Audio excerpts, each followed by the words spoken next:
ਬੰਦਾ ਸਿੰਘ ਬਹਾਦਰ ਜਦੋਂ ਗੁਰੂ ਮਹਾਰਾਜ ਲੈ ਕੇ ਆਉਂਦੇ ਆ ਤਾਂ ਉਹਨਾਂ 'ਤੇ ਆਉਂਦੇ ਹੀ ਕਹਿਤਾ ਸੀਗਾ ਕਿ ਮੈਨੂੰ ਅੰਮ੍ਰਿਤ ਛਕਾ ਦਿਓ ਜੀ। ਬੰਦਾ ਬੈਰਾਗੀ ਨੇ ਉਦੋਂ ਹੀ ਕਹਿ ਦਿੱਤਾ ਸੀਗਾ ਕਿ ਅੰਮ੍ਰਿਤ ਮੈਨੂੰ ਵੀ ਦਾਤ ਦੇ ਦਿਓ ਅੰਮ੍ਰਿਤ ਦੀ। ਅਤੇ ਗੁਰੂ ਪਾਤਸ਼ਾਹ ਨੇ ਕਿਹਾ ਸੀ ਨਹੀਂ ਤੂੰ ਹਜੇ ਤਿਆਰ ਨਹੀਂ। ਉਹਨਾਂ ਨੂੰ ਪਹਿਲਾਂ ਤਿਆਰ ਕੀਤਾ ਗਿਆ ਸੀ, ਉਹਨਾਂ ਨੂੰ ਬਕਾਇਦਾ ਨਿਤਨੇਮ ਦੇ ਨਾਲ ਲਾਇਆ ਗਿਆ, ਬਕਾਇਦਾ ਉਹਨਾਂ ਨੂੰ ਖਾਲਸਾਈ ਰਹੋ ਰਵਾਇਤਾਂ ਸਾਰੀਆਂ ਸਮਝਾਈਆਂ ਗਈਆਂ। ਫਿਰ ਉਸ ਦੇ ਵਿੱਚ ਉਹਨਾਂ ਦੀ ਇੱਕ ਟ੍ਰੇਨਿੰਗ ਹੋਈ ਜੋ ਕਿ ਖਾਲਸੇ ਦੀ ਇੰਨੀ ਲੰਬੇ ਸਮੇਂ ਦੀ ਟ੍ਰੇਨਿੰਗ ਹੈ, 300 ਸਾਲ ਦੀ ਟ੍ਰੇਨਿੰਗ ਹੈ। ਉਹ ਪੂਰੀ ਟ੍ਰੇਨਿੰਗ ਨੂੰ ਇੱਕ ਜਗ੍ਹਾ 'ਤੇ ਕਲੱਬ ਕਰਕੇ ਜਦੋਂ ਉਹ ਅੰਮ੍ਰਿਤ ਬਣ ਗਿਆ ਤਾਂ ਫਿਰ ਉਸ ਤੋਂ ਬਾਅਦ ਜਦੋਂ ਉਸ ਲੈਵਲ ਦੇ ਹੋ ਗਏ, ਕਿਉਂਕਿ ਅੰਮ੍ਰਿਤ ਕਮਾਉਣਾ ਪਿਆ ਕਰਦਾ ਸੀ, ਅੰਮ੍ਰਿਤ ਇੰਝ ਹੀ ਨਹੀਂ ਮਿਲਿਆ ਕਰਦਾ ਸੀ, ਅੰਮ੍ਰਿਤ ਗਿਣਤੀਆਂ ਮਿੰਤੀਆਂ ਵਿੱਚ ਨਹੀਂ ਸੀ। ਇੰਨਾ ਨਹੀਂ ਸੀਗਾ ਕਿ ਅੰਮ੍ਰਿਤ ਕਿੰਨੇ ਲੋਕਾਂ ਨੂੰ ਛਕਾ ਦਿੱਤਾ, ਇੰਨਾ ਸੀਗਾ ਕਿ ਕਿਹੋ ਜਿਹੇ ਲੋਕਾਂ ਨੂੰ ਸਿਖਾਇਆ, ਕਿਹੜੇ ਲੋਕ ਸੀ ਜਿਨ੍ਹਾਂ ਨੇ ਅੰਮ੍ਰਿਤ ਛਕਿਆ।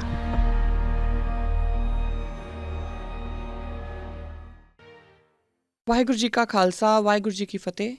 ਕਿਰਦਾਰੇ ਖਾਲਸਾ ਦੇ ਅੱਜ ਦੇ ਇਸ ਐਪੀਸੋਡ ਦੇ ਵਿੱਚ ਮੈਂ ਕਿਰਨਪ੍ਰੀਤ ਕੌਰ ਆਪ ਸਭ ਦਾ ਬਹੁਤ-ਬਹੁਤ ਸਵਾਗਤ ਕਰਦੀ ਹਾਂ।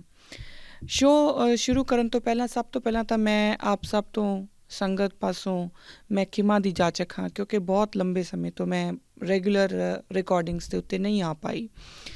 ਸੋ ਸਭ ਤੋਂ ਪਹਿਲਾਂ ਤਾਂ ਮੈਂ ਇੰਨੇ ਲੰਬੇ ਸਮੇਂ ਲਈ ਤੁਹਾਡੇ ਸਭ ਤੋਂ ਸਾਰਿਆਂ ਦੇ ਸਨਮੁਖ ਹੋਣ ਤੋਂ ਵਾਂਝੇ ਰਹਿਣ ਲਈ, ਆਪਣੇ ਕੁਝ ਰੁਝੇਵਿਆਂ ਦੇ ਚੱਲਦੇ ਹੋਏ ਰੈਗੂਲਰ ਇੰਟਰਵਲਸ 'ਤੇ ਨਾ ਪਾਉਣ ਦੇ ਲਈ, ਜਿਹਦੇ ਕਰਕੇ ਤੁਹਾਨੂੰ ਰਿਪੀਟਡ ਜਿਹੜੇ ਐਪੀਸੋਡ ਸੀਗੇ ਉਹ ਦੇਖਣੇ ਪਏ ਨੇ, ਉਹਦੇ ਕਰਕੇ ਜੋ ਡਿਸਅਪੋਇੰਟਮੈਂਟ ਜਾਂ ਕੋਈ ਇਨਕਨਵੀਨੀਅੰਸ ਹੋਈ ਹੋਊਗੀ ਉਸ ਲਈ ਮੈਂ ਹੱਥ ਜੋੜ ਕੇ ਸਾਰੀ ਸੰਗਤ ਕੋਲੋਂ ਮਾफ़ੀ ਮੰਗਦੀ ਹਾਂ। ਕਈ ਵਾਰ ਲਾਈਫ ਦੇ ਵਿੱਚ ਇਸ ਤਰੀਕੇ ਨਾਲ ਹੀ ਕੁਝ ਰੁਝੇਵੇਂ ਹੀ ਐਵੇਂ ਦੇ ਬਣ ਜਾਂਦੇ ਨੇ ਕਿ ਸਮਾਂ ਨਹੀਂ ਕੱਢਿਆ ਜਾਂਦਾ। ਬਟ ਖੈਰ ਵਕਫਾ ਕਾਫੀ ਪੈ ਜਾਣ ਦੇ ਕਾਰਨ ਮੈਂ ਚਾਹੂੰਗੀ ਕਿ ਔਰ ਮੇਰਾ ਫਰਜ਼ ਵੀ ਬਣਦਾ ਆ ਅਤੇ ਜ਼ਰੂਰੀ ਵੀ ਹੈ, ਸ਼ੋਅ ਦੇ ਅਕੋਰਡਿੰਗ ਵੀ ਜ਼ਰੂਰੀ ਹੈ ਕਿ ਇੱਕ ਵਾਰੀ ਇੱਕ ਰੀਕੈਪ ਜਿਹੜਾ ਆ ਉਹ ਜ਼ਰੂਰ ਮੈਂ ਕਰ ਦਿਆਂ ਤਾਂ ਕਿ ਆਪਾਂ ਨੂੰ ਇੱਕ ਲੜੀ ਜੋੜਨ ਦੇ ਵਿੱਚ ਮਦਦ ਮਿਲ ਜਾਏ। ਅਦਰਵਾਈਜ਼ ਬੜੇ ਥੋਟਸ ਜਿਹੜੇ ਆ ਉਹ ਸਕੈਟਰ ਹੋ ਜਾਂਦੇ ਆ, ਇੱਧਰ ਉੱਧਰ ਬਿਖਰ ਜਾਂਦੇ ਆ, ਤਾਂ ਉਹਨਾਂ ਨੂੰ ਫਿਰ ਤੋਂ ਸਟਰੀਮਲਾਈਨ ਕਰਨ ਦੇ ਲਈ ਕਿ ਆਪਾਂ ਗੱਲ ਕੀ ਕਰ ਰਹੇ ਸੀ, ਕਿੱਥੋਂ ਚੱਲੀ ਸੀ, ਕਿੱਥੋਂ ਤੱਕ ਪਹੁੰਚੀ ਸੀ, ਇੱਕ ਛੋਟਾ ਜਿਹਾ ਰੀਕੈਪ ਜਿਹੜਾ ਆ ਮੈਂ ਉਹ ਤੁਹਾਨੂੰ ਕੁਇੱਕ ਰੀਕੈਪ ਦੇਣਾ ਜਿਹੜਾ ਲਾਜ਼ਮੀ ਸਮਝਦੀ ਹਾਂ। ਗੱਲ ਆਪਾਂ ਕਰ ਰਹੇ ਸੀਗੇ ਅਰਦਾਸ ਦੀ। ਅਰਦਾਸ ਤੋਂ ਗੱਲ ਸ਼ੁਰੂ ਹੋਈ ਸੀ। ਗੱਲ ਸ਼ੁਰੂ ਕੀਤੀ ਸੀਗੀ ਕਿਰਦਾਰੇ ਖਾਲਸਾ ਦੀ ਕਿ ਖਾਲਸੇ ਦਾ ਕਿਰਦਾਰ ਕਿਵੇਂ ਸਿਰਜਿਆ ਗਿਆ, ਕੀ ਖਾਲਸੇ ਦਾ ਕਿਰਦਾਰ ਹੋ ਸਕਦਾ ਆ। ਉਹਦੀ ਗੱਲ ਕਰਦੇ ਕਰਦੇ ਆਪਾਂ ਅਰਦਾਸ 'ਤੇ ਪਹੁੰਚੇ ਸੀਗੇ ਔਰ ਆਪਾਂ ਇਸ ਗੱਲ ਦੇ ਉੱਤੇ ਆਏ ਸੀ ਕਿ ਜੇਕਰ ਅਸੀਂ ਬਹੁਤਾ ਕੁਛ ਨਹੀਂ ਅਤੇ ਅਰਦਾਸ ਨੂੰ ਹੀ ਲਫ਼ਜ਼ ਬਾ ਲਫ਼ਜ਼ ਚੰਗੀ ਤਰ੍ਹਾਂ ਸਮਝ ਕੇ ਆਪਣੇ ਅੰਦਰ ਵਸਾ ਲਈਏ ਔਰ ਉਸ ਦੇ ਇਕੱਲੇ ਜੋ ਅੱਖਰ ਦੇ ਉੱਤੇ ਅਗਰ ਆਪਣਾ ਧਿਆਨ ਧਰ ਕੇ ਜਦੋਂ ਆਪਾਂ ਅਰਦਾਸ ਦੇ ਵਿੱਚ ਸਾਰੇ ਸ਼ਾਮਿਲ ਹੁੰਦੇ ਹਾਂ ਤਾਂ ਹਰ ਇੱਕ ਜਦੋਂ ਅਸੀਂ ਇੱਕ ਪੈਰਾਗ੍ਰਾਫ ਤੋਂ ਬਾਅਦ ਆਪਾਂ ਬੋਲਦੇ ਹਾਂ ਵਾਹਿਗੁਰੂ, ਤਾਂ ਉਸ ਦੌਰਾਨ ਜਿੰਨੇ ਵੀ ਅੱਖਰ ਜਦੋਂ ਆਪਾਂ ਅਰਦਾਸ ਦੇ ਵਿੱਚ ਸ਼ਾਮਿਲ ਹੋ ਰਹੇ ਹੁੰਦੇ ਹਾਂ ਤਾਂ ਉਹ ਅੱਖਰ ਬਾ ਅੱਖਰ ਅਗਰ ਆਪਾਂ ਉਹਨਾਂ ਨੂੰ ਸਮਝੀਏ ਔਰ ਸਮਝ ਕੇ ਵਾਕਈ ਹੀ ਉਹਨਾਂ ਉੱਤੇ ਗੌਰ ਕਰੀਏ, ਉਹਨਾਂ ਉੱਤੇ ਧਿਆਨ ਦਈਏ ਕਿ ਅਸੀਂ ਕਹਿ ਕੀ ਰਹੇ ਹਾਂ, ਅਸੀਂ ਮੰਗ ਕੀ ਰਹੇ ਹਾਂ, ਉਹਨਾਂ ਅੱਖਰਾਂ ਦਾ ਮਤਲਬ ਕੀ ਹੈ, ਤਾਂ ਸਾਨੂੰ ਬਹੁਤ ਲਿਮਿਟ ਤੱਕ ਜਿਹੜਾ ਨਾ ਸਾਨੂੰ ਸਿੱਖ ਇਤਿਹਾਸ ਤੋਂ ਵੀ ਜਾਣੂ ਆਪਾਂ ਹੋ ਜਾਵਾਂਗੇ ਅਤੇ ਜੋ ਖਾਲਸੇ ਦਾ ਕਿਰਦਾਰ ਹੈ, ਜਿਵੇਂ ਉਹ ਰਚਿਆ ਗਿਆ, ਜੋ ਉਸ ਦੇ ਨਾਲ ਹੋਇਆ ਔਰ ਜਿਸ ਤਰੀਕੇ ਦੇ ਨਾਲ ਉਹ ਜਿਹੜਾ ਖਾਲਸੇ ਦਾ ਕਿਰਦਾਰ ਉੱਭਰ ਕੇ ਫਿਰ ਸਾਹਮਣੇ ਆਇਆ, ਉਹ ਸਾਡੀਆਂ ਸਾਰੀਆਂ ਜਿਹੜੀਆਂ ਗੱਲਾਂ ਉਹ ਮੈਨੂੰ ਲੱਗਦਾ ਕਿ ਸਾਨੂੰ ਬਹੁਤ ਹੱਦ ਤੱਕ ਸਮਝ ਆ ਜਾਣਗੀਆਂ।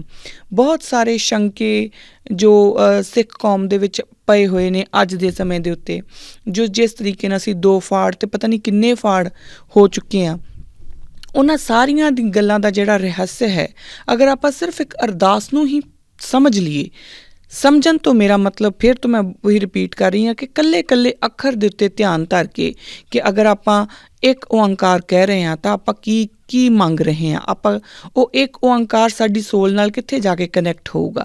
ਸਤਿਨਾਮ ਕਿਹਾ, ਫਿਰ ਉਸ ਤੋਂ ਬਾਅਦ ਵਰਡ ਟੂ ਵਰਡ ਜਦੋਂ ਅਸੀਂ ਕਹਿੰਦੇ ਹਾਂ ਕਿ ਆਪਾਂ ਅਰਦਾਸ ਬੋਲ ਰਹੇ ਹਾਂ ਅਤੇ ਵਰਡ ਟੂ ਵਰਡ ਉਹਨਾਂ ਨੂੰ ਆਪਣੇ ਅੰਦਰ ਵਸਾ ਕੇ ਤਾਂ ਫਿਰ ਆਪਾਂ ਅਗਰ ਗੱਲ ਕਰੀਏ ਤਾਂ ਬਹੁਤ ਸਾਰੇ ਜਿਹੜੇ ਵਖਰੇਵੇਂ ਨੇ ਸਾਡੇ, ਉਹ ਇਕੱਲੀ ਅਰਦਾਸ ਹੀ ਨਿਬੇੜ ਸਕਦੀ ਹੈ, ਪਰ ਉਹਨਾਂ ਨੂੰ ਸਮਝਣਾ ਪਊਗਾ।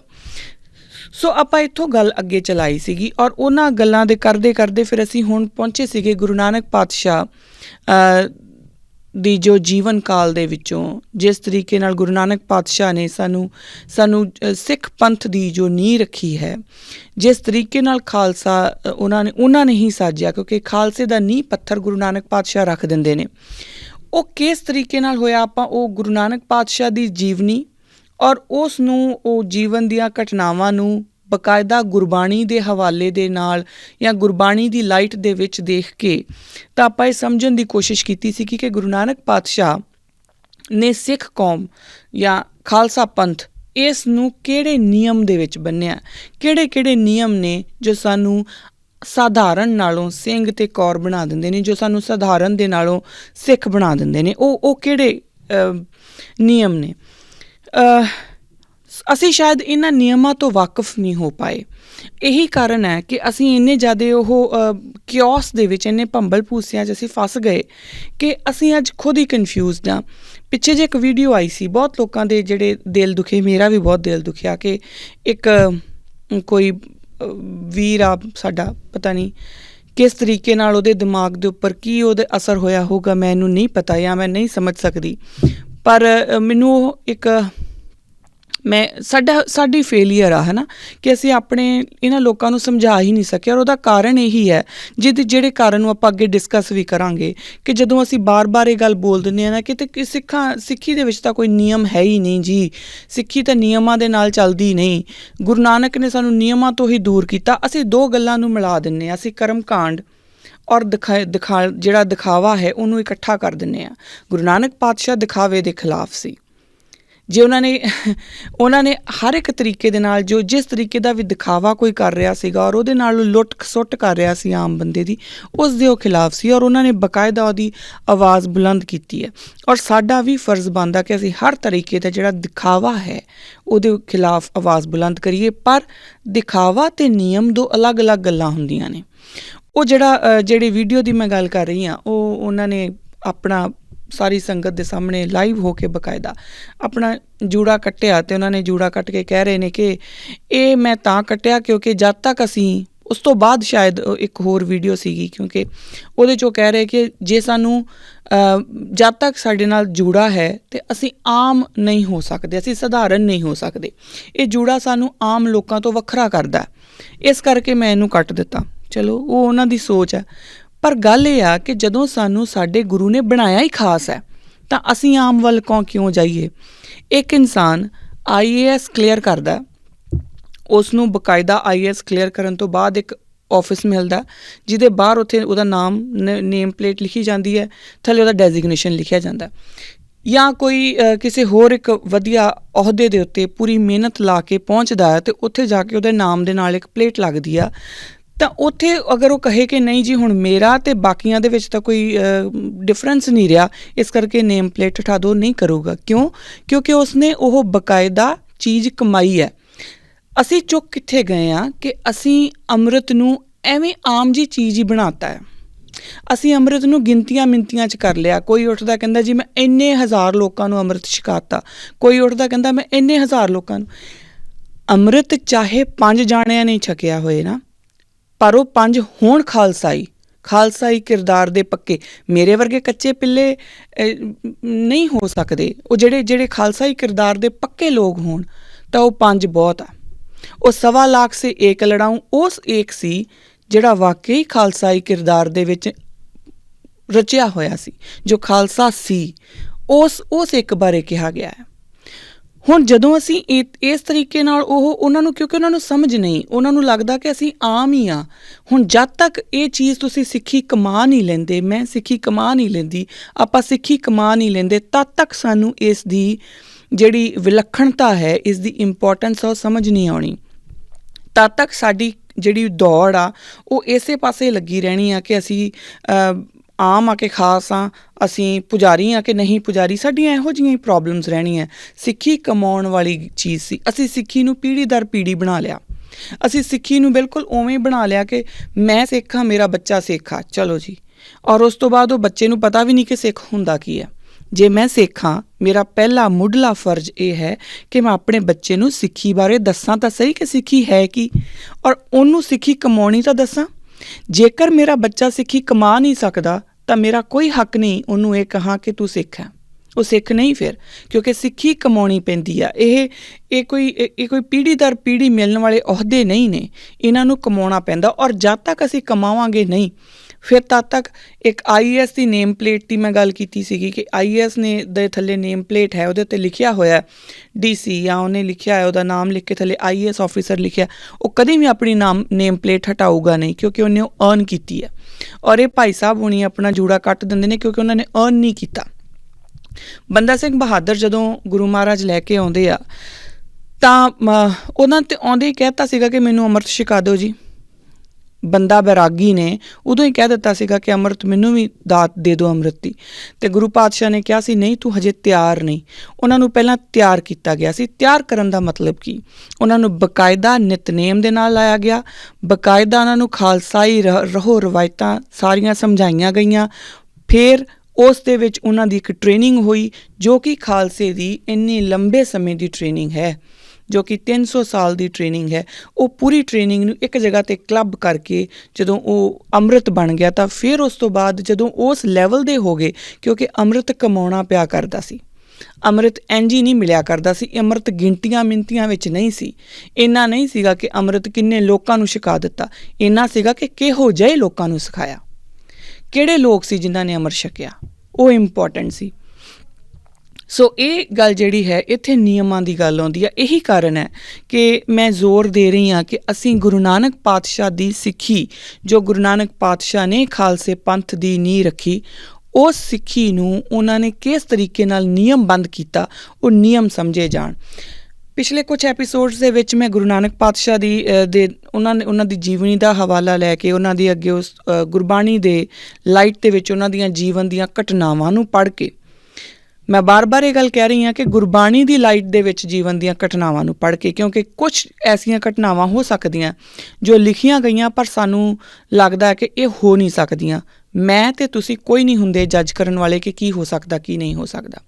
ਸਾਨੂੰ ਕਰਨਾ ਕੀ ਹੈ ਕਿ ਅਸੀਂ ਗੁਰੂ ਗ੍ਰੰਥ ਸਾਹਿਬ ਮਹਾਰਾਜ ਦੇ ਚਰਨਾਂ 'ਚ ਬੈਠ ਕੇ ਗੁਰਬਾਣੀ ਦੇ ਵਿੱਚੋਂ, ਗੁਰੂ ਦੀ ਬਾਣੀ ਦੇ ਵਿੱਚੋਂ ਹਵਾਲੇ ਲੈਣੇ ਆ। ਅਗਰ ਤਾਂ ਗੁਰਬਾਣੀ ਸਾਡਾ ਜੋ ਪੈਰਾਮੀਟਰ ਹੈ, ਅਗਰ ਤਾਂ ਉਹ ਕਿਸੇ ਘਟਨਾ ਦੀ ਹਾਮੀ ਭਰਦੀ ਹੈ, ਅਗਰ ਤਾਂ ਉਹ ਘਟਨਾ ਗੁਰਬਾਣੀ ਦੀ ਕਸਵੱਟੀ ਦੇ ਉੱਪਰ ਖਰੀ ਉਤਰਦੀ ਹੈ ਤਾਂ ਅਸੀਂ ਉਹਨੂੰ ਸੱਚ ਮੰਨਾਂਗੇ। ਅਗਰ ਉਹ ਨਹੀਂ ਉਤਰਦੀ ਤਾਂ ਅਸੀਂ ਉਹਨੂੰ ਝੂਠ ਮੰਨਾਂਗੇ। ਇਸ ਤਰੀਕੇ ਨਾਲ ਇਹ ਮੇਰਾ ਤਰੀਕਾ ਹੈ, ਕਿਉਂਕਿ ਮੇਰੇ ਲਈ ਜੋ ਫੁਰਕਾਨ, ਮੇਰਾ ਜੋ ਪੈਰਾਮੀਟਰ ਹੈ ਸੱਚ ਝੂਠ ਨੂੰ ਪਰਖਣ ਦਾ, ਉਹ ਸਿਰਫ ਗੁਰਬਾਣੀ ਹੈ, ਮੇਰੀ ਮੱਤ ਨਹੀਂ। ਕਿਉਂਕਿ ਮੇਰੀ ਮੱਤ ਜੇ ਇੰਨੀ ਵਧੀਆ ਹੁੰਦੀ ਨਾ ਤਾਂ ਫਿਰ ਘਾਟਾ ਹੀ ਕੀ ਸੀਗਾ, ਹੈ ਨਾ। ਸੋ ਗੁਰਬਾਣੀ ਦੇ ਪੈਰਾਮੀਟਰ ਦੇ ਉੱਤੇ ਅਸੀਂ ਪਰਖਦੇ ਹੋਏ ਗੁਰੂ ਨਾਨਕ ਪਾਤਸ਼ਾਹ ਦੇ ਜੀਵਨ ਕਾਲ ਦੇ ਵਿੱਚੋਂ ਜਿਸ ਤਰੀਕੇ ਨਾਲ ਉਹਨਾਂ ਨੇ ਪ੍ਰੈਕਟੀਕਲੀ ਆਪਣਾ ਜੀਵਨ ਸਾਨੂੰ ਜੀ ਕੇ ਦਿਖਾਇਆ, ਜਿਹਦੇ ਵਿੱਚ ਕਿਰਤ ਕਰਨਾ ਵੀ ਇੱਕ ਗੱਲ ਹੈ, ਨਾਮ ਜਪਣਾ ਤਾਂ ਹੈ ਹੀ ਹੈ, ਵੰਡ ਛਕਣਾ ਵੀ ਹੈ, ਪਰ ਉਸ ਦੇ ਨਾਲ ਹੋਰ ਉਹਨਾਂ ਨੇ ਜਿਹੜੀਆਂ ਸਾਨੂੰ ਨਿਯਮਬੱਧ ਕੀਤਾ। ਉਹ ਕੀ ਨਿਯਮ ਸੀਗਾ? ਜੋ ਇੱਕ ਮੇਜਰ ਨਿਯਮ ਨਿਕਲ ਕੇ ਆਇਆ ਸੀ ਉਹ ਇਹ ਸੀ ਕਿ ਸਿੱਖੀ ਦੇ ਵਿੱਚ ਕੋਈ ਕੈਟਾਗਰੀ ਨਹੀਂ ਹੋ ਸਕਦੀ। ਨਾ ਤੁਸੀਂ ਔਰਤ ਨਾ ਮਰਦ ਹੋ ਕੇ ਉੱਚੇ ਹੋ ਸਕਦੇ ਹੋ, ਨਾ ਔਰਤ ਉੱਚੀ ਹੋ ਸਕਦੀ ਹੈ ਨਾ ਮਰਦ ਉੱਚਾ ਹੋ ਸਕਦਾ, ਦੋਨੋਂ ਬਰਾਬਰ ਹੋਣਗੇ ਸਿੱਖੀ ਦੇ ਵਿੱਚ। ਨਾ ਕੋਈ ਜਿਨ੍ਹਾਂ ਨੂੰ ਸੋ ਕਾਲਡ ਸ਼ੂਦਰ ਕਿਹਾ ਜਾਂਦਾ ਸੀਗਾ ਜਾਂ ਅੱਜ ਕੱਲ੍ਹ ਦਲਿਤ ਕਿਹਾ ਜਾਂਦਾ, ਅਤੇ ਨਾ ਕੋਈ ਹੋਰ ਜਿਹੜਾ ਵੀ ਕੋਈ ਆਪਣੇ ਆਪ ਨੂੰ ਉੱਚੀ ਜਾਤ ਦਾ ਮੰਨਦਾ ਹੋਵੇ, ਉਹ ਉੱਚਾ ਨੀਚਾ ਐਸਾ ਕੁਛ ਨਹੀਂ। ਉੱਚੀ ਨੀਚੀ ਜਿਹੜੀ ਹੈ ਉਹ ਗੁਰੂ ਘਰ ਦੇ ਵਿੱਚ ਤੁਹਾਡੇ ਕਰਮ ਹੁੰਦੇ ਨੇ। ਤੁਸੀਂ ਕੈਸੇ ਕਰਮ ਕਮਾਉਂਦੇ ਆ, ਉਹ ਕਰਮ ਉੱਚੇ ਨੀਚੇ ਹੋ ਸਕਦੇ ਆ। ਤੁਸੀਂ ਕਿਹੜੇ ਘਰ 'ਚ ਜਨਮ ਲਿਆ ਉਹ ਉੱਚਾ ਨੀਚਾ ਨਹੀਂ ਹੋ ਸਕਦਾ। ਪਿੱਛੇ ਜਦੋਂ ਹੁਣੇ ਸਾਡੇ ਮੁੱਖ ਮੰਤਰੀ ਸਾਹਿਬ ਚਰਨਜੀਤ ਸਿੰਘ ਜੀ ਚੰਨੀ ਹੁਣੀ ਮੁੱਖ ਮੰਤਰੀ ਬਣੇ, ਬਹੁਤ ਲੋਕਾਂ ਨੇ ਮੈਨੂੰ ਮੈਸੇਜਿਸ ਕੀਤੇ ਇਹ ਪੁੱਛਣ ਨੂੰ, ਜਿਹੜੇ ਕਿ ਸਿੱਖ ਨਹੀਂ ਸੀਗੇ, ਕਿ ਹਮੇ ਨਹੀਂ ਪਤਾ ਥਾ ਕਿ ਸਿੱਖੋਂ ਮੇਂ ਦਲਿਤ ਵੀ ਹੋਤੇ हैं। ਕਈਆਂ ਨੇ ਮੈਨੂੰ ਇਹ ਲਿਖਿਆ ਕਿ तुम बताओगी कि सिखों में दलित होते हैं, क्योंकि सारे आउट ऑफ पंजाब लोग हैं, इस करके वो हिंदी च लिखते रहे। और मेरे बड़े प्यारे दोस्त भी ने ਜਿਹੜੇ JNU ਵਗੈਰਾ, ਦਿੱਲੀ ਯੂਨੀਵਰਸਿਟੀ, ਅਲੀਗੜ੍ਹ ਮੁਸਲਿਮ ਯੂਨੀਵਰਸਿਟੀ ਪੜ੍ਹਦੇ ਆ, ਤਾਂ ਉਹਨਾਂ ਨੇ ਬੜੇ ਲੋਕਾਂ ਨੇ ਇਹ ਸਵਾਲ ਆਏ। ਮੈਂ ਉਹਨਾਂ ਨੂੰ ਇੱਕ ਗੱਲ ਕਹੀ ਕਿ ਇਕੱਲੇ ਨੂੰ ਜਵਾਬ ਮੈਂ ਕਿੰਨਿਆਂ ਕੁ ਨੂੰ ਦੇਵਾਂ, ਬਟ ਇੰਝ ਕਰਦੇ ਹਾਂ ਕਿ ਇੱਕ ਜ਼ੂਮ ਦੇ ਉੱਤੇ ਚਾਹੇ ਕੋਈ ਇੱਕ ਮੀਟਿੰਗ ਰੱਖ ਲਓ, ਮੈਂ ਉੱਥੇ ਆ ਜਾਊਂਗੀ, ਮੈਂ ਸਾਰਿਆਂ ਦੇ ਜਵਾਬ ਦੇ ਦੂੰਗੀ। ਪਰ ਉਹਨਾਂ ਨੂੰ ਇਕੱਲੇ ਜਿੰਨੇ ਵੀ ਮੇਰੀ ਸ਼ਮਤਾ ਬਣੀ, ਮੈਂ ਉਹ ਇੱਕੋ ਹੀ ਈਮੇਲ ਲਿਖੀ, ਫਿਰ ਮੈਂ ਉਹਨਾਂ ਨੂੰ ਸਾਰਿਆਂ ਨੂੰ ਕਾਪੀ ਪੇਸਟ ਕਰਦੀ ਗਈ। ਔਰ ਮੇਰਾ ਜਵਾਬ ਇਹੀ ਸੀ ਕਿ ਸਿੱਖਾਂ ਦੇ ਵਿੱਚ ਦਲਿਤ, ਜੱਟ, ਨਾਈ, ਚੀਰ, ਸ਼ੀਂਬੇ, ਸੈਣੀ ਕੁਛ ਨਹੀਂ ਹੁੰਦਾ। ਇਹ ਸਾਡੀਆਂ ਮੂਰਖਤਾਈਆਂ ਨੇ ਜੋ ਅਸੀਂ ਆਪਣੇ ਵਿੱਚ ਹੀ ਇੰਨੀਆਂ ਸਾਰੀਆਂ ਵੰਡੀਆਂ ਪਾ ਕੇ ਬੈਠੇ ਨਹੀਂ ਹੁੰਦੇ। ਜਾਂ ਮੈਂ ਬਾਰ-ਬਾਰ ਇਹ ਗੱਲ ਪਹਿਲੇ ਦਿਨ ਤੋਂ ਕਹਿੰਦੀ ਆ ਰਹੀ ਹਾਂ, ਅੱਜ ਵੀ ਕਹਿ ਰਹੀ ਹਾਂ, ਜਾਂ ਤਾਂ ਤੁਸੀਂ ਜੱਟ ਹੋ ਸਕਦੇ ਆ ਜਾਂ ਸਿੱਖ ਹੋ ਸਕਦੇ ਆ, ਦੋਨੋਂ ਚੀਜ਼ਾਂ ਇਕੱਠੀਆਂ ਨਹੀਂ ਹੋ ਸਕਦੇ। ਜਾਂ ਤੁਸੀਂ ਦਲਿਤ ਹੋ ਸਕਦੇ ਆ ਜਾਂ ਤੁਸੀਂ ਸਿੱਖ ਹੋ ਸਕਦੇ ਆ, ਦੋਨੋਂ ਚੀਜ਼ਾਂ ਇਕੱਠੀਆਂ ਨਹੀਂ ਹੋ ਸਕਦੀਆਂ। ਜਦੋਂ ਤੁਸੀਂ ਸਿੱਖ ਹੋ ਗਏ, ਜਦੋਂ ਮੈਂ ਸਿੱਖ ਹੋ ਗਈ, ਉਸ ਤੋਂ ਬਾਅਦ ਨਾ ਮੈਂ ਜੱਟ ਰਹਿੰਦੀ ਹਾਂ, ਨਾ ਮੈਂ ਦਲਿਤ ਰਹਿੰਦੀ ਹਾਂ, ਨਾ ਮੈਂ ਨਾਈ, ਨਾ ਮੈਂ ਚੀਰ, ਨਾ ਮੈਂ ਸ਼ੀਂਬਾ, ਕੁਛ ਨਹੀਂ ਰਹਿੰਦੀ। ਉਦੋਂ ਅਸੀਂ ਇੱਕ ਪਰਿਵਾਰ ਹੋ ਜਾਂਦੇ ਹਾਂ। ਮੇਰੇ ਨਾਲ ਜੋ ਪੰਗਤ ਦੇ ਵਿੱਚ ਬੈਠਾ, ਉਹ ਕਿਸ ਘਰ ਵਿੱਚ ਉਸਨੇ ਜਨਮ ਲਿਆ ਆ, ਉਹਦੇ ਨਾਲ ਮੇਰਾ ਕੋਈ ਵਾਸਤਾ ਨਹੀਂ। ਅਗਰ ਉਹ ਅੰਮ੍ਰਿਤਧਾਰੀ ਸਿੱਖ ਹੈ ਤਾਂ ਫਿਰ ਤਾਂ ਉਹ ਮੇਰੇ ਤੋਂ ਕਿਤੇ ਉੱਚਾ, ਅਤੇ ਜੇਕਰ ਉਹ ਸਿੱਖ ਵੀ ਹੈ ਤਦ ਵੀ ਉਹ ਮੇਰੇ ਪਰਿਵਾਰ ਦਾ ਇੱਕ ਮੈਂਬਰ ਹੈ, ਉਹ ਮੇਰਾ ਹੈ। ਉਹਦੇ ਵਿੱਚ ਮੈਨੂੰ ਉਹਨੂੰ ਇਹ ਪੁੱਛਣ ਦਾ ਮਤਲਬ ਨਹੀਂ ਉਹ ਸਿੱਖ ਹੈ ਬਸ ਬਹੁਤ ਆ, ਕਿਉਂਕਿ ਉਹ ਸਾਡਾ ਇੱਕ ਪਰਿਵਾਰ ਹੈ। ਤਾਂ ਮੈਂ ਉਹਨਾਂ ਨੂੰ ਸਾਰਿਆਂ ਨੂੰ ਇਹੀ ਜਵਾਬ ਦਿੱਤਾ ਕਿ ਗੁਰੂ ਗੋਬਿੰਦ ਸਿੰਘ ਪਾਤਸ਼ਾਹ ਨੇ ਇਸ ਪਰਿਵਾਰ ਨੂੰ ਇੱਕ ਨਾਮ ਦੇ ਦਿੱਤਾ, ਖਾਲਸਾ। ਇਸ ਖਾਲਸਾਈ ਪਰਿਵਾਰ ਦੇ ਵਿੱਚ ਕੋਈ ਜਾਤ, ਕੋਈ ਧਰਮ, ਕੋਈ ਮਜ਼ਹਬ ਨਹੀਂ। ਹਾਂ, ਇੱਕ ਗੱਲ ਜ਼ਰੂਰ ਹੈ ਕਿ ਜਿਹੜੇ ਇਹ ਪੋਲੀਟੀਕਲ ਸਟੰਟ ਹੁੰਦੇ ਆ, ਹੈ ਨਾ, ਕਿ ਦਲਿਤ ਚਿਹਰਾ ਜੀ, ਕਿਉਂਕਿ BJP ਔਰ ਅਕਾਲੀ ਦਲ ਦੋਨੋਂ ਹੀ ਦਲਿਤ ਚਿਹਰੇ ਦੀ ਗੱਲ ਕਰ ਰਹੇ ਸੀਗੇ। ਕਾਂਗਰਸ ਨੇ ਪਹਿਲਾਂ ਸਿੱਕਾ ਖੇਡਿਆ ਔਰ ਉਹਨਾਂ ਨੇ ਆਪਣਾ ਇੱਕ ਚਿਹਰਾ ਬਣਾ ਦਿੱਤਾ, ਜਿਹਨੂੰ ਕਿ ਉਹਨਾਂ ਨੇ ਦਲਿਤ ਚਿਹਰਾ ਕਰਕੇ ਜਿਹੜਾ ਉਹ ਸਾਹਮਣੇ ਕੀਤਾ। ਉਹ ਸਿੱਖ ਹੈ ਨੇ ਕਿ ਨਹੀਂ ਹੈ ਨੇ, ਇਹ ਉਹਨਾਂ ਦੀ ਆਪਣੀ ਮਰਜ਼ੀ ਆ। ਅਗਰ ਉਹ ਸਿੱਖ ਹੈ ਨੇ ਤਾਂ ਉਹ ਸਾਡੇ ਪਰਿਵਾਰ ਦਾ ਹਿੱਸਾ, ਉਹ ਦਲਿਤ ਜਾਂ ਹੋਰ ਕੁਛ ਨਹੀਂ। ਦਲਿਤ ਕਹਿਣਾ ਹੀ ਆਪਣੇ ਆਪ ਦੇ ਵਿੱਚ ਕੋਈ ਸਿੱਖ ਦਲਿਤ ਹੋ ਹੀ ਨਹੀਂ ਸਕਦਾ। ਦਲਿਤ ਦਾ ਮਤਲਬ ਉਹ ਹੁੰਦਾ ਜਿਹਦੇ ਉੱਤੇ ਦਲਨ ਹੋਇਆ ਹੋਵੇ, ਜਿਹਦੇ ਨਾਲ ਦਲਨ ਕੀਤਾ ਜਾ ਸਕਦਾ ਹੋਵੇ, ਜੋ ਓਪਰੈਸਡ ਹੋਵੇ। ਸਿੱਖ ਓਪਰੈਸਡ ਨਹੀਂ ਹੋ ਸਕਦਾ। ਸਿੱਖੀ ਨੂੰ ਗੁਰੂ ਮਹਾਰਾਜ ਨੇ ਗੁੜਤੀ ਹੀ ਦਿੱਤੀ ਹੈ ਕਿ ਓਪਰੈਸ਼ਨ ਦੇ ਖਿਲਾਫ ਖੜੇ ਹੋਣ ਦੀ। ਜਿਹੜਾ ਬੰਦਾ ਓਪਰੈਸ਼ਨ ਦੇ ਖਿਲਾਫ ਖੜਾ ਹੋ ਜਾਂਦਾ, ਓਪਰੈਸਡ ਨਹੀਂ ਹੁੰਦਾ। ਜਿਹੜਾ ਆਪਣੇ ਦਲਨ ਬਰਦਾਸ਼ਤ ਨਹੀਂ ਕਰਦਾ, ਆਪਣਾ ਦਲਨ, ਉਹ ਦਲਿਤ ਹੋ ਹੀ ਨਹੀਂ ਸਕਦਾ। ਇਸੇ ਤਰੀਕੇ ਨਾਲ ਕੋਈ ਜੱਟ ਨਹੀਂ ਹੋ ਸਕਦਾ, ਕੋਈ ਹੋਰ ਕਾਸਟ ਜਿਹੜੀ ਆ ਉਹ ਸਿੱਖਾਂ ਦੇ ਵਿੱਚ ਨਹੀਂ ਹੋ ਸਕਦੀ। ਅਗਰ ਆਪਾਂ ਆਪਣੇ ਨਾਮ ਨਾਲ ਕਾਸਟ ਲਾਉਂਦੇ ਹਾਂ, ਹਾਂ ਮੈਂ ਕਿਹੜੇ ਘਰ 'ਚ ਪੈਦਾ ਹੋਈ ਹਾਂ ਉਹ ਠੀਕ ਹੈ, ਮੇਰੇ ਪੂਰਵਜਾਂ ਦਾ ਕਿੱਤਾ ਕੀ ਸੀ ਉਹ ਠੀਕ ਹੈ, ਮੈਂ ਉਹਨੂੰ ਦੱਸ ਸਕਦੀ ਹਾਂ ਕਿ ਮੇਰੇ ਪੂਰਵਜਾਂ ਦਾ ਕਿੱਤਾ ਜਿਹੜਾ ਸੀਗਾ ਉਹ ਹਲ ਵਾਹੁੰਦੇ ਸੀ, ਜਾਂ ਉਹ ਚਮੜੇ ਦੀਆਂ ਜੁੱਤੀਆਂ ਬਣਾਉਂਦੇ ਸੀ, ਜਾਂ ਉਹ ਨਾਈ ਸੀ, ਜਾਂ ਜਿਸ ਤਰੀਕੇ ਨਾਲ ਵੀ ਮੇਰੇ ਜੋ ਕਿੱਤੇ ਨੇ ਉਹ ਮੈਂ ਦੱਸ ਸਕਦੀ ਹਾਂ ਕਿ ਮੇਰੇ ਪੂਰਵਜਾਂ ਦਾ ਕਿੱਤਾ ਕੀ ਸੀ। ਅਤੇ ਉਹਦੇ ਵਿੱਚ ਨਾ ਮੈਨੂੰ ਸ਼ਰਮ ਆਉਣੀ ਚਾਹੀਦੀ ਹੈ, ਨਾ ਮੈਨੂੰ ਮਾਣ ਹੋਣਾ ਚਾਹੀਦਾ, ਕਿਉਂਕਿ ਦੋਨਾਂ ਹੀ ਕੇਸਾਂ ਵਿੱਚ ਮੈਂ ਕੁਛ ਨਹੀਂ ਕੀਤਾ। ਖੈਰ, ਗੁਰੂ ਨਾਨਕ ਦੇ ਘਰ ਦੇ ਵਿੱਚ ਇਹ ਸਭ ਤੋਂ ਜਿਹੜਾ ਵੱਡਾ ਨਿਯਮ ਹੈ ਉਹ ਇਹੀ ਹੈ ਕਿ ਕਿਸੇ ਤਰ੍ਹਾਂ ਦੀ ਵੀ ਕੋਈ ਡਿਵੀਜ਼ਨ, ਕੋਈ ਕੈਟੇਗਰੀ ਮਨਜ਼ੂਰ ਨਹੀਂ। ਤੁਸੀਂ ਅਗਰ ਗੁਰੂ ਨਾਨਕ ਦੇ ਘਰ ਦੇ ਵਿੱਚ ਆ ਰਹੇ ਹਾਂ ਤਾਂ ਗੁਰੂ ਨਾਨਕ ਦੇ ਘਰ ਦੇ ਵਿੱਚ ਆਉਣ ਲੱਗਿਆਂ ਸਾਰੀਆਂ ਹੀ ਕੈਟੇਗਰੀਜ਼ ਆਪਾਂ ਨੂੰ ਗੇਟ ਤੋਂ ਬਾਹਰ ਛੱਡ ਕੇ ਆਉਣੀਆਂ ਪੈਣਗੀਆਂ। ਜੇ ਅਸੀਂ ਸਿਰਫ ਇਸ ਕਰਕੇ ਆ ਰਹੇ ਹਾਂ ਕਿ ਮੈਂ ਔਰਤ ਹਾਂ ਔਰ ਮੈਨੂੰ ਜ਼ਿਆਦਾ ਸਨਮਾਨ ਮਿਲਣਾ ਚਾਹੀਦਾ, ਸੌਰੀ, ਗੁਰੂ ਨਾਨਕ ਦੇ ਘਰ 'ਚ ਕੋਈ ਜਗ੍ਹਾ ਨਹੀਂ। ਜੇ ਤੁਸੀਂ ਇਸ ਲਈ ਆ ਰਹੇ ਹਾਂ ਕਿ ਮੈਂ ਮਰਦ ਹਾਂ ਔਰ ਮੇਰੀ ਪ੍ਰਧਾਨਗੀ ਚੱਲੂਗੀ, ਸੌਰੀ, ਤੁਹਾਡੀ ਵੀ ਕੋਈ ਜਗ੍ਹਾ ਨਹੀਂ। ਗੁਰੂ ਨਾਨਕ ਦੇ ਘਰ ਦੇ ਵਿੱਚ ਔਰਤ ਮਰਦ ਬਰਾਬਰ ਆਉਣਗੇ ਔਰ ਬਰਾਬਰਤਾ ਦੇ ਉੱਤੇ ਉਹਨਾਂ ਦੀ ਕਾਬਲੀਅਤ ਹੈ, ਜੋ ਉਹ ਕਰਮ ਕਮਾਉਣਗੇ, ਉਹਦੇ ਉੱਤੇ ਉਹਨਾਂ ਦੀ ਕਾਬਲੀਅਤ ਪਰਖੀ ਜਾਊਗੀ, ਨਾ ਕਿ ਉਹਨਾਂ ਦੇ ਜੈਂਡਰ ਦੇ ਆਧਾਰ ਦੇ ਉੱਤੇ। ਇਸੇ ਤਰੀਕੇ ਨਾਲ ਹੀ ਜੋ ਵੀ ਕੋਈ ਆ ਰਿਹਾ ਹੈ ਉਸ ਦੀ ਕਾਬਲੀਅਤ, ਉਹਨੇ ਕੀਤਾ ਕੀ ਹੈ, ਉਹਦੇ ਡੀਡ ਕੀ ਨੇ, ਉਹਦੇ ਉੱਤੇ ਉਹਦੀ ਕਾਬਲੀਅਤ ਪਰਖੀ ਜਾਊਗੀ, ਨਾ ਕਿ ਉਹ ਕਿਸ ਘਰ ਜਨਮ ਲਿਆ ਉਹਦੇ ਤੋਂ। ਸੋ ਇੱਕ ਤਾਂ ਇਹ ਗੁਰੂ ਨਾਨਕ ਪਾਤਸ਼ਾਹੀ ਦਾ ਜਿਹੜਾ ਆਪਾਂ ਨੂੰ ਨਿਯਮ ਸਾਹਮਣੇ ਆਇਆ ਸੀਗਾ, ਇਹਦੇ ਵਿੱਚ ਹੀ ਮੈਂ ਚਲਦੀ ਕਿਉਂਕਿ ਅੱਜ ਵੈਸੇ ਮੈਂ ਚਾਹੁੰਦੀ ਸੀਗੀ ਕਿ ਗੁਰਮੁਖੀ ਲਿਪੀ ਤੱਕ ਤਾਂ ਅੱਜ ਪਹੁੰਚ ਲਿਆ ਜਾਵੇ, ਪਰ ਮੈਨੂੰ ਲੱਗਦਾ ਕਿ ਇੱਥੇ ਗੱਲਾਂ ਕਾਫੀ ਹੋ ਜਾਣੀਆਂ ਔਰ ਇਹ ਜ਼ਰੂਰੀ ਸੀਗੀਆਂ ਗੱਲਾਂ। ਮੈਨੂੰ ਹੋਰ ਕਈ ਜਿਹੜੇ ਸਵਾਲ ਉਹ ਆਏ ਔਰ ਇਹਨਾਂ ਦਿਨਾਂ ਦੇ ਵਿੱਚ ਕਿਉਂਕਿ ਮੈਂ ਰੈਗੂਲਰ ਆ ਨਹੀਂ ਪਾਈ ਤਾਂ ਸਵਾਲ ਕਾਫੀ ਇਕੱਠੇ ਹੋ ਗਏ।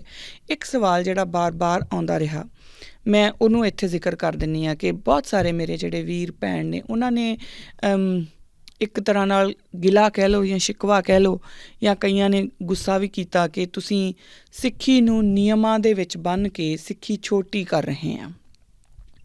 ਤਾਂ ਉਹਨਾਂ ਦੇ ਲਈ ਮੈਨੂੰ ਵਰਡ ਟੂ ਵਰਡ ਜਵਾਬ ਦੇਣੇ ਪੈਣਗੇ। ਇੱਕ ਤਾਂ ਉਹਨਾਂ ਦਾ ਇੱਕ ਮੇਜਰ ਕੰਸਰਨ ਸੀਗਾ ਕਿ ਸਿੱਖੀ ਨੂੰ ਤੁਸੀਂ ਨਿਯਮਾਂ 'ਚ ਬੰਨ੍ਹ ਕੇ ਛੋਟੀ ਕਰ ਰਹੇ ਹਾਂ। ਗੁਰੂ ਨਾਨਕ ਦੀ ਸਿੱਖੀ ਸਾਂਝੀਵਾਲਤਾ ਦਾ ਸੰਦੇਸ਼ ਦਿੰਦੀ ਹੈ ਔਰ ਸਾਰੀ ਜਿਹੜੀ ਦੁਨੀਆ ਹੈਗੀ ਆ ਉਹ ਸਿੱਖੀ ਦੇ ਵਿੱਚ ਆ ਸਕਦੀ ਹੈ। ਹੁਣ ਇਸ ਦਾ ਮੈਂ ਵਰਡ ਟੂ ਵਰਡ ਜਾਂ ਕਹਿ ਲਓ ਕਿ ਸਟੈਪ ਬਾਏ ਸਟੈਪ ਜਵਾਬ ਦਊਂਗੀ। ਪਹਿਲੀ ਗੱਲ ਤਾਂ ਤੁਸੀਂ, ਮੈਂ ਜਾਂ ਇਸ ਦੁਨੀਆ ਦੇ ਵਿੱਚ ਕੋਈ ਵੀ ਐਸਾ ਇਨਸਾਨ, ਉਸ ਦੀ ਇੰਨੀ ਔਕਾਤ ਨਹੀਂ ਕਿ ਗੁਰੂ ਨਾਨਕ ਦੀ ਸਿੱਖੀ ਨੂੰ ਛੋਟਾ ਜਾਂ ਵੱਡਾ ਕਰ ਸਕੇ। ਸਿੱਖੀ ਓਡੀ ਹੀ ਰਹਿਣੀ ਹੈ ਜਿੰਨੀ ਗੁਰੂ ਨਾਨਕ ਪਾਤਸ਼ਾਹ ਨੇ ਉਕਾਰ ਦਿੱਤੀ, ਜਿੰਨੀ ਉਹਨਾਂ ਨੇ ਬਣਾ ਦਿੱਤੀ। ਉਸ ਤੋਂ ਨਾ ਵੱਡੀ ਹੋਣੀ ਆ ਨਾ ਛੋਟੀ ਹੋਣੀ ਆ। ਗੁਰੂ ਨਾਨਕ ਨੇ ਕੁੱਲ ਕਾਇਨਾਤ ਨੂੰ ਸਿੱਖੀ ਦੀ ਜਿਹੜੀ ਗਲਵੱਕੜੀ ਦੇ ਵਿੱਚ ਉਹਨਾਂ ਨੇ ਲੈ ਲਿਆ, ਔਰ ਉਸ ਤੋਂ ਵੱਡੀ ਮੈਨੂੰ ਲੱਗਦਾ ਹੋ ਨਹੀਂ ਸਕਦੀ, ਪਰ ਉਸ ਤੋਂ ਛੋਟੀ ਵੀ ਅਸੀਂ ਕਰ ਨਹੀਂ ਸਕਦੇ, ਕਿਉਂਕਿ ਮੇਰੀ ਤੁਹਾਡੀ ਕੋਈ, ਅਸੀਂ ਕਿਸੇ ਬਿਸਾਤ ਦੇ ਉੱਤੇ ਨਹੀਂ ਹਾਂ। ਅਸੀਂ ਸਿਰਫ ਆਪਣਾ ਦਿਮਾਗ ਲਾ ਕੇ ਗੱਲਾਂ ਕਰ ਸਕਦੇ ਹਾਂ। ਸਮਝਣ ਦੇ ਲਈ ਜੋ ਲੋਕ ਉਸ ਪਰਮਾਤਮਾ ਦੇ ਨਾਲ ਇੱਕਮਿਕ ਹੋਣਾ ਚਾਹੁੰਦੇ ਆ, ਉਹ ਬਕਾਇਦਾ ਆਪਣੇ ਆਪ ਨੂੰ, ਆਪਣੇ ਜੀਵਨ ਨੂੰ ਗੁਰਮੁਖਾਂ ਦੇ ਜੀਵਨ ਦੇ ਵਿੱਚ ਢਾਲ ਕੇ ਉਸ ਰਾਹ ਦੇ ਉੱਤੇ ਤੁਰ ਪੈਂਦੇ। ਉਹ ਮੇਰੇ ਵਾਂਗੂ ਗੱਲਾਂ ਨਹੀਂ ਕਰਦੇ ਰਹਿੰਦੇ। ਸੋ ਸਿੱਖੀ ਨੂੰ ਛੋਟਾ ਵੱਡਾ ਕਰਨ ਦੀ ਨਾ ਤਾਂ ਮੇਰੀ ਔਕਾਤ ਹੈ, ਨਾ ਮੇਰਾ ਇਹ ਐਸਾ ਕੋਈ ਮਨਸੂਬਾ ਹੈ। ਹਾਂ, ਅਗਲੀ ਗੱਲ ਜਿਹੜੀ ਆਉਂਦੀ ਆ ਉਹ ਇਹ ਆਉਂਦੀ ਆ ਕਿ ਨਿਯਮ ਜਿਹੜੇ ਨੇ ਉਹ ਤੁਸੀਂ ਤੈਅ ਕਰ ਰਹੇ ਹੋ। ਨਹੀਂ ਜੀ, ਅਸੀਂ ਨਿਯਮ ਨਹੀਂ ਤੈਅ ਕਰ ਸਕਦੇ। ਫਿਰ ਉਹੀ ਗੱਲ ਆ ਜਾਂਦੀ ਹੈ, ਨਾ ਮੈਂ ਨਿਯਮ ਤੈਅ ਕਰ ਸਕਦੀ ਹਾਂ, ਨਾ ਤੁਸੀਂ ਕਰ ਸਕਦੇ ਹੋ, ਨਾ ਕੋਈ ਹੋਰ ਤੈਅ ਕਰ ਸਕਦਾ। ਮੈਂ ਬਾਰ-ਬਾਰ ਇਹ ਗੱਲ ਬੋਲਦੀ ਹਾਂ ਔਰ ਹਮੇਸ਼ਾ ਬੋਲਦੀ ਰਹੂੰਗੀ ਕਿ ਜਿਹੜੀ ਵੀ ਮੇਰੀ ਗੱਲ ਤੁਹਾਨੂੰ ਗੁਰਮਤ ਦੇ ਅਕੋਰਡਿੰਗ ਸਹੀ ਨਾ ਲੱਗੇ, ਜਿਸ ਵੀ ਗੱਲ ਦੇ ਉੱਤੇ ਤੁਹਾਨੂੰ ਲੱਗੇ ਕਿ ਮੈਂ ਗੁਰੂ ਗ੍ਰੰਥ ਸਾਹਿਬ ਮਹਾਰਾਜ ਤੋਂ ਮੁਨਕਰ ਹੋ ਰਹੀ ਹਾਂ, ਜਾਂ ਜੋ ਮੇਰੇ ਗੁਰੂ ਨੇ ਹੁਕਮ ਦਿੱਤਾ ਮੈਂ ਉਸ ਦੇ ਮੁਤਾਬਕ ਗੱਲ ਨਹੀਂ ਕਰ ਰਹੀ, ਉਹ ਗੱਲ ਨੂੰ ਕੂੜੇ 'ਚ ਸੁੱਟ ਦਿਓ ਮੇਰੀ ਨੂੰ। ਕਿਉਂਕਿ ਮੇਰੀ ਕੋਈ ਹੈ ਨਹੀਂ ਹਸਤੀ ਕਿ ਮੈਂ ਤੁਹਾਨੂੰ ਸਾਰਿਆਂ ਨਾਲ, ਮੈਨੂੰ ਪਾਤਸ਼ਾਹ ਨੇ ਇੰਨਾ ਮੌਕਾ ਦਿੱਤਾ ਕਿ ਮੈਂ ਸੰਗਤ ਦੇ ਰੂਬਰੂ ਹੋ ਸਕਾਂ, ਸੰਗਤ ਮੈਨੂੰ ਸੁਣ ਸਕੇ, ਮੈਂ ਸੰਗਤ ਨੂੰ ਸੁਣ ਸਕਾਂ। ਜਦੋਂ ਕੋਈ ਈਮੇਲ ਆਉਂਦੀ ਆ, ਉਹਨਾਂ ਨੇ ਇਹ ਲਿਖਿਆ ਹੁੰਦਾ ਕਿ ਭੈਣ ਜੀ ਤੁਹਾਡੀ ਗੱਲ ਸਾਨੂੰ ਚੰਗੀ ਲੱਗੀ, ਤਾਂ ਮੈਂ ਪਾਤਸ਼ਾਹ ਨੂੰ ਕੋਟ ਐਂਡ ਕੋਟ ਸ਼ੁਕਰ ਕਰਦੀ ਹਾਂ ਕਿ ਮੇਰੇ ਵਰਗੇ ਜਿਹੜੇ ਸੱਚੀ ਗੱਲ ਆ, ਜਿਹੜੇ ਬਿਸਟਾ ਕੇ ਜੰਤ ਹੁੰਦੇ ਆ ਨਾ, ਤੂੰ ਉਹਨਾਂ ਨੂੰ ਵੀ ਸੰਗਤ ਦੇ ਸਾਹਮਣੇ ਪਰ ਪਾਤਸ਼ਾਹ ਰੱਖ ਦਿੱਤਾ, ਇਹ ਤੂੰ ਹੀ ਕਰ ਸਕਦਾ। ਰੁਲਿਆਂ ਖੁਲਿਆਂ ਨੂੰ, ਕੋਝਿਆਂ ਨੂੰ ਚੁੱਕ ਕੇ ਗਲੇ ਨਾਲ ਲਾਉਣਾ ਸਿਰਫ ਗੁਰੂ ਗ੍ਰੰਥ ਸਾਹਿਬ ਮਹਾਰਾਜ ਦੇ ਜਿਹੜੀ ਹਿੱਸੇ ਆਈ ਗੱਲ ਆ, ਹੋਰ ਕੋਈ ਨਹੀਂ ਕਰ ਸਕਦਾ। ਇਸ ਕਰਕੇ ਮੇਰੇ ਲਈ ਇਹੀ ਬਹੁਤ ਵੱਡੀ ਗੱਲ ਹੈ ਕਿ ਤੁਸੀਂ ਮੈਨੂੰ ਸੁਣਦੇ ਹੋ। ਹਾਂ, ਪਰ ਹਮੇਸ਼ਾ ਇਸ ਗੱਲ ਨੂੰ ਪਰਖਦੇ ਰਿਹਾ ਜੇ, ਜਦੋਂ ਵੀ ਮੈਂ ਕੋਈ ਗੱਲ ਬੋਲਾਂ, ਅਗਰ ਮੈਂ ਕੋਈ ਇਹ ਗੱਲ ਕਹੀ ਹੈ ਕਿ ਗੁਰੂ ਨਾਨਕ ਪਾਤਸ਼ਾਹ ਨੇ ਇਹ ਨਿਯਮ ਸਾਨੂੰ ਦਿੱਤਾ, ਇਹ ਦੇਖੋ ਕਿ ਕਿਆ ਉਹ ਨਿਯਮ ਮੈਂ ਆਪ ਬੋਲ ਰਹੀ ਹਾਂ ਜਾਂ ਉਸ ਨਿਯਮ ਨੂੰ ਦੱਸਦੇ ਹੋਏ, ਉਹਨੂੰ ਇੰਟਰਪ੍ਰੈਟ ਕਰਦੇ ਹੋਏ ਮੈਂ ਗੁਰਬਾਣੀ ਦਾ ਹਵਾਲਾ ਵੀ ਦੇ ਰਹੀ ਹਾਂ। ਜੇ ਤਾਂ ਗੁਰਬਾਣੀ ਦੇ ਅਕੋਰਡਿੰਗ ਉਹ ਗੱਲ ਫਿੱਟ ਬੈਠਦੀ ਹੈ ਤਾਂ ਉਹਨੂੰ ਸਾਂਭੋ, ਜੇ ਨਹੀਂ ਫਿੱਟ ਬੈਠਦੀ ਤਾਂ ਕਿਰਨ ਦੀ ਕੋਈ ਮਤਲਬ ਨਹੀਂ। ਕਿਰਨਪ੍ਰੀਤ ਕੌਰ ਕੋਈ ਚੀਜ਼ ਨਹੀਂ, ਕੋਈ ਸ਼ੈ ਨਹੀਂ, ਕਿਤੇ ਐਗਜ਼ਿਸਟ ਨਹੀਂ ਕਰਦੀ। ਇਹਦੀ ਗੱਲ ਨੂੰ ਕੂੜੇਦਾਨ ਸੁੱਟ ਦਿਓ, ਫਿਰ ਕੋਈ ਲੋੜ ਨਹੀਂ ਉਸ ਨੂੰ ਲੈਣ ਦੀ। ਅਸੀਂ ਜੋ ਵੀ ਮੈਂ ਨਿਯਮਾਂ ਦੀ ਗੱਲ ਕੀਤੀ, ਅਗਰ ਮੈਂ ਕੈਟਾਗਰੀਜ਼ ਦੀ ਗੱਲ ਕਰਦੀ ਹਾਂ ਕਿ ਗੁਰੂ ਨਾਨਕ ਦੇ ਘਰ ਦੇ ਵਿੱਚ ਕੈਟਾਗਰੀ ਨਹੀਂ ਹੈ, ਤਾਂ ਉਹ ਬਕਾਇਦਾ ਸਾਨੂੰ ਗੁਰੂ ਪਾਤਸ਼ਾਹ ਨੇ ਆਪਣੇ ਜੀਵਨ ਕਾਲ ਦੇ ਵਿੱਚ ਪ੍ਰੈਕਟੀਕਲੀ ਜੀ ਕੇ ਵੀ ਦਿਖਾਇਆ ਔਰ ਗੁਰੂ ਗ੍ਰੰਥ ਸਾਹਿਬ ਮਹਾਰਾਜ ਦੇ ਵਿੱਚ ਦਰਜ ਵੀ ਕੀਤਾ ਹੈ।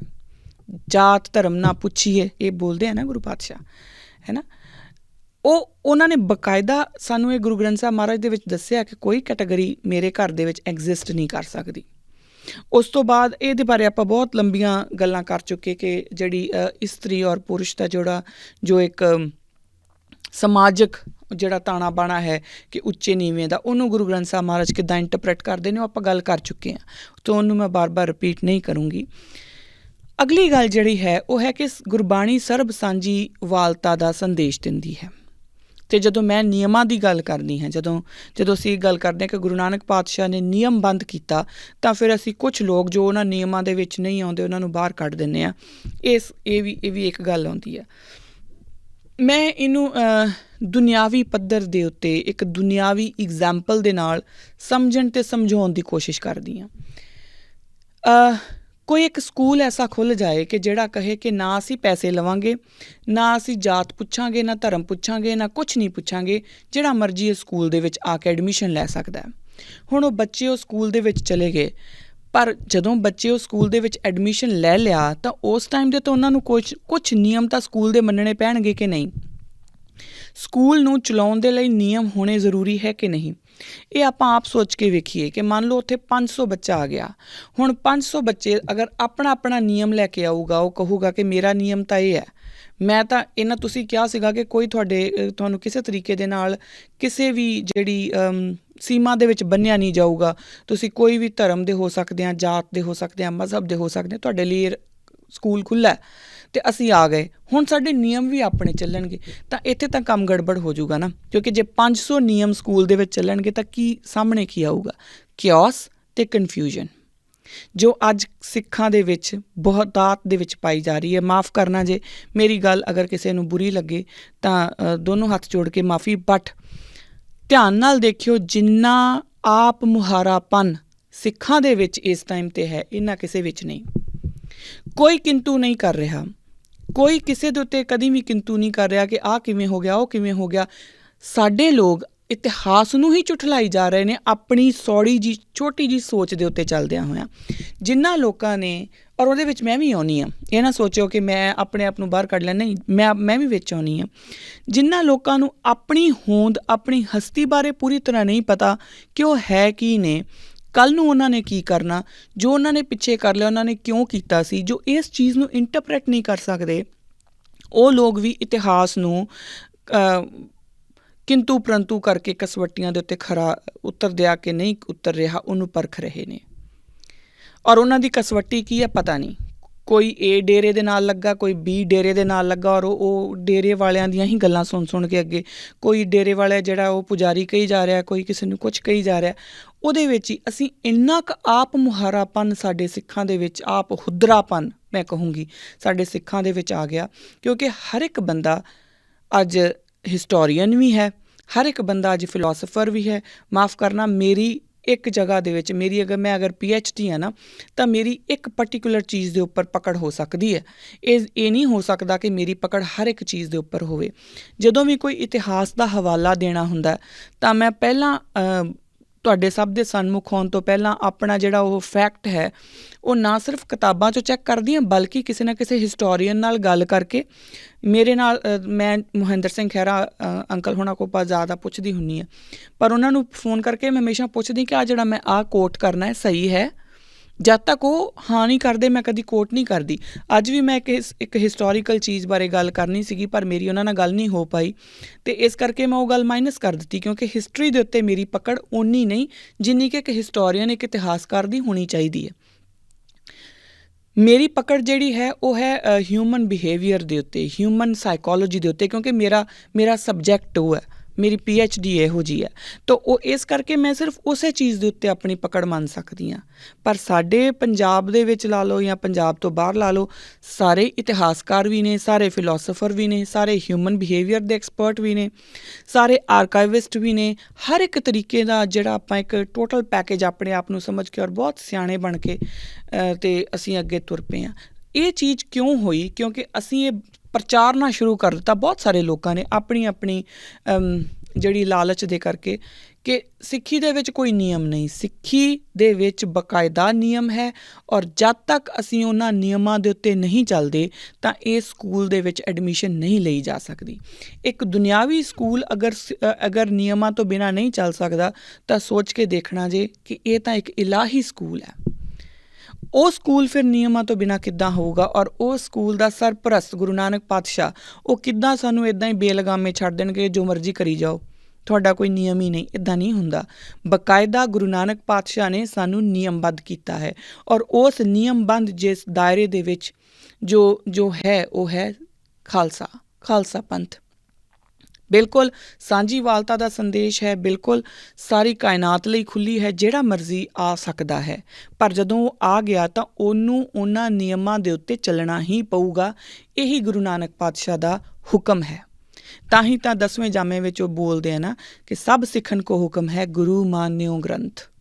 ਹੁਣ ਅਸੀਂ ਗੁਰੂ ਮਾਨਿਓ ਗ੍ਰੰਥ, ਗੁਰੂ ਗ੍ਰੰਥ ਸਾਹਿਬ, ਕੁਛ ਲੋਕ ਐਸੇ ਵੀ ਨੇ ਜਿਹੜੇ ਕਹਿੰਦੇ ਨੇ ਕਿ ਸਾਡੇ ਦਿਲ ਦੇ ਵਿੱਚ ਪੂਰੀ ਸ਼ਰਧਾ ਹੈ ਜੀ, ਪਰ ਉਹ ਗੁਰੂ ਗ੍ਰੰਥ ਸਾਹਿਬ ਮਹਾਰਾਜ ਦੇ ਨਾਲ ਗੁਰੂ ਲਾਉਣ ਤੋਂ ਵੀ ਸੰਕੋਚ ਕਰਦੇ ਨੇ।